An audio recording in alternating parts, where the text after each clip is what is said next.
Virgaon police Thane व अन्य भागात सातत्याने गुन्हेगारी कारवाया करून नागरिकांमध्ये दहशत निर्माण करणाऱ्या वैजापूर तालुक्यातील महालगाव येथील गौतम वाल्मिक जाधव वय 27 वर्षे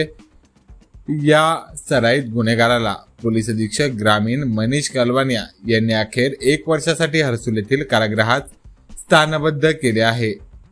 मनीष कलवानिया अप्पर पोलीस अधीक्षक सुनील लांजेवार यांच्या मार्गदर्शनाखाली सहाय्यक पोलीस अधीक्षक महक स्वामी, स्थानिक गुन्हे शाखेचे पोलीस निरीक्षक सतीश वाघ,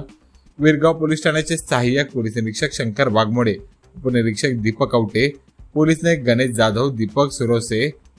रावते, अभंग शिंदे यांच्या पथकाने ही कारवाई केली आहे। गौतम जाधव याच्यावर 2020 ते 24 या कालावधीत खुनाचा प्रयत्न करणे, खंडणी वसूल करणे, गैरकायद्याची मंडळी जमवून दुखापत करणे, शस्त्राचा धाक दाखवणे, अवैध दारू विक्री व जुगार खेळणे यासारखे 13 गुन्हे दाखल असून त्याच्या या गुन्हेगारी कृत्यामुळे सर्वसामान्य नागरिकांमध्ये दहशतीचे वातावरण निर्माण होत होते। या पार्श्वभूमीवर गौतम जाधव याच्या विरुद्ध MPDA कायद्याखाली स्थानिक गुन्हे शाखा व विरगाव पोलिसांनी पोलीस अधीक्षक मनीष कलवानिया यांच्या मार्गदर्शनाखाली कारवाईसाठी प्रस्ताव तयार करून जिल्हाधिकारी दिलीप स्वामी यांच्याकडे पाठवला होता।